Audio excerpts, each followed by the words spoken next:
Good evening, everybody, and welcome to night 23 of National Poetry Month. 23 days. That means after today, there's only 7 to go, which kind of makes me sad. I'm enjoying doing these things. I'm enjoying sharing my poetry and my poems. Uh, so, today is also the 400th anniversary of the death of Shakespeare. So, Shakespeare's death day, whatever you want to call it. So, you do some math on that. I know, kind of tricky subject for me. But if you do some math on that, he was 50-ish when he died. So you subtract about 30 or so years from that when he started writing. And so since he started writing to the point where he died, that's, you know, we're looking at 430 plus years of him writing and being around, his writing being around.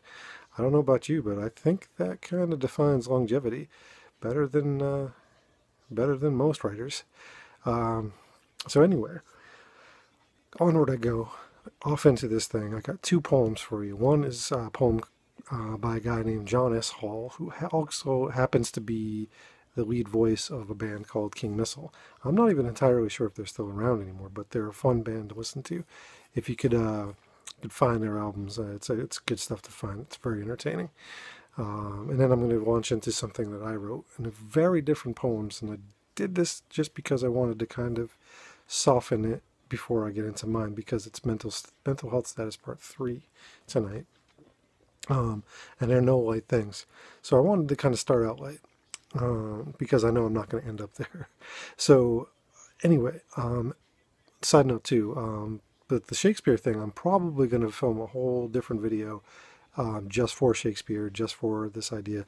Although it is kind of weird to be celebrating a day a person died, especially someone as with as long and reveled legacy as Shakespeare's. But I'll give it a shot. I'll read a couple of his sonnets tonight, and we'll go with that. But without further ado, without any more mumbo jumbo for me, I'm going to read this poem called "It's Saturday." Why? Because it's Saturday. This poem, like I said, is by a dude named John S. Hall. Very entertaining poem, very fun poem to read out loud. And he also does a version of it with his band, King Missile. I'm sure you could YouTube that. Okay, it's Saturday. I want to be different. Like everyone else, I want to be like. I want to be just like all the different people. I have no further interest in being the same, because I have seen difference all around. And I know I know that that's not what I want. I don't want to blend in and be indistinguishable. I want to be a part of the different crowd and assert my individuality along with others who are different just like me. I don't want to be identical to anyone or anything. I don't want to even be identical to myself. I want to look in the mirror and wonder, who is that person? I've never seen that person before. I've never seen anyone like that before. I want to call into question the very idea that identity can be attached. I want a floating, shifting, ever-changing persona, invisibility and obscurity, detachment from the ego and all of its pursuits. Unity is useless, conformity is competitive and divisive and leads to only stagnation and death. If what I'm saying doesn't make any sense, that's because sense cannot be made. It's something that must be sensed, and I, for one, am incensed by all this complacency. Why oppose war only when there's a war? Why defend the clinics only when they're attacked? Why support the squats in the parks only when the police come to close them down? Why are we always reactive? Let's activate something. Let's fuck shit up. Whatever happened to revolution for the hell of it? Whatever happened to protesting? Nothing in particular, just protesting because it's Saturday and there's nothing else to do. It's Saturday by John S. Hall, lead voice, singer, whatever you want to call them, of the band King Missile. Check those guys out. They're very cool. Incidentally, check my links out below and above. You can order this here book for yourself or for you or for someone else you know, and all that. And by the way, that poem I read by John S. Hall came out from this book here, Verses That Hurt. Poets. Coolest idea, real quick. It's basically what happened is they started this answering machine. A whole bunch of poets called in. They recorded it, transcribed it, edited it into a book. There you go. All right. Anyway, onward I go into this poem here. This is, as promised, my part 3 to my mental health status poems. It's like I said, I wanted to start this out tonight a little bit lighter because this poem is pretty heavy. It's part 3 to a trilogy of poems that I wrote separately, but at the same time I wrote with this idea that I was going to hit these points. This one was honestly the hardest one of the 3 to write. I'm not sure why.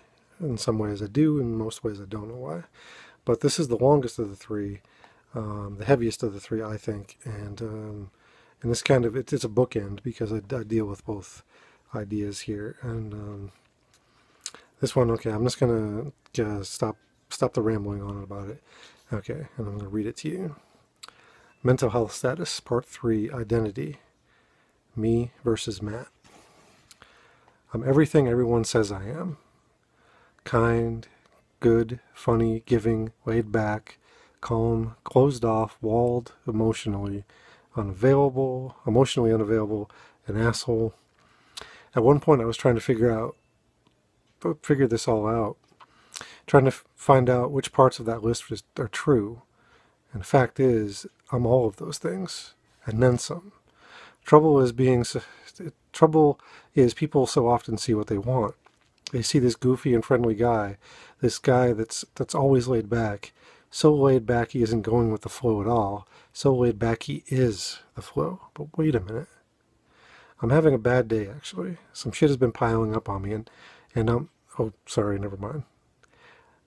I forgot. I've got this idea I've got to live up to.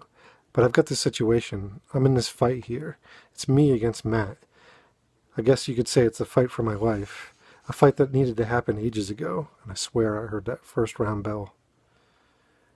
See, I'm all of those good things. That's not even a choice. That's just who I am. Like a twofer. The rest of that list comes with it, though.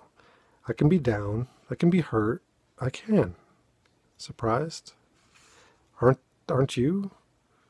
Guess what, though? I'm not always going to be okay. Not always going to be good with giving and giving. Giving without acknowledgement. No seeing that I too can have a shitty day. That when that happens, I might not be happy about it. That when the shit hits the fan, when my day is rocked, that it might carry the same weight as a good day. That it might even be heavier. I feel everything, honestly, sincerely, wholly, as I should. It's tricky. Some don't want to believe that, though. Because if they do, and when they do, it's accepting that I might need help too. And God fucking forbid another person is part of why I hurt. It's dual punishment for that. How dare I be upset or hurt by that? Until you feel better, I'll lay low, Matt. Thanks. I didn't have any interest in solving the shit anyway. So don't worry, the happy little goof will move on. Sorta. Because I forgive so quickly, but I forget never. Even when details can't be remembered, my heart keeps the tab. Right there is where my reasons live. The bricklayers, the architects, the walls get built there. No matter how outgoing, how friendly, how caring, how loving, how giving, how warm I am, the bricks are thick. So fucking thick. So fucking thick I can't see doors or windows, though they're in there. At least I think so. The way through is some temple of doom, booby traps, and all that for anyone who comes in, myself included. My heart beats on. The heart beats on. I know these walls aren't forever. I know they aren't. I hope. I also know how I'm seen. Goofy, kind, smart, laid back, sensitive, giving, loving, and I know what I hide. Anxiety, sadness, hurt, scarring, dents, damage, insecurities. Who I am is not a choice. I'm everything everyone sees me as. And I'm everything unseen too. This is who I am. If I'm up, if I'm down. There's a ton to have, tons more to learn, tons more to learn. This is who I am. Mental health status part 3. Identity, me versus Matt. And I take that way as, that's a subject there because everybody just knows who they think they know, and a lot of people take the time to know me. And those people I have forever, I'm forever in love with, basically, or I forever love, and see them as family, and see them as people who I want around me to remind me to be me, up or down. Like I said, these are heavy poems. Those 3 poems right there, there's a lot to do with how I feel on a daily basis in those poems. I'm okay. So as long as I'm sharing these, as long as I'm talking to people, as long as I'm writing, I'm okay. If any of that stops, that's when you worry. That's when you blow up my phone, okay? So that's about all I got for tonight, really. I'm going to see what I could do with the other poems. Maybe I'll be a day late on the Shakespeare poems. I don't know. But I wanted to, I guess, say 400 years, 400 plus years of Shakespeare. That is crazy to me. 400, and let's just round it up to even 10. Even the most nearest 10, I guess. 430 years. Let's call it in 430 years there. That's a long time to be known and well known and well respected. As long as men can breathe and eyes can see, so long lives this and gives life to thee. Holy crap. I mean, I hope you enjoyed the poems. Like I said, that poem there, that's a heavy one for me. Excuse the little banging there. That was a cat trying to insert herself into my video. But anyway, I hope everybody is well. I hope this video finds you well and healthy and happy. If not, I'm there for you. Comment. Use the comment section. Do so. Share this, please. Do it. That's what I'm out here for. All right. I'm going to quit rambling for now. I'll see you tomorrow night for day 24. A whole new set of poems. And yeah, that's about it. Have a great night, everybody. One love.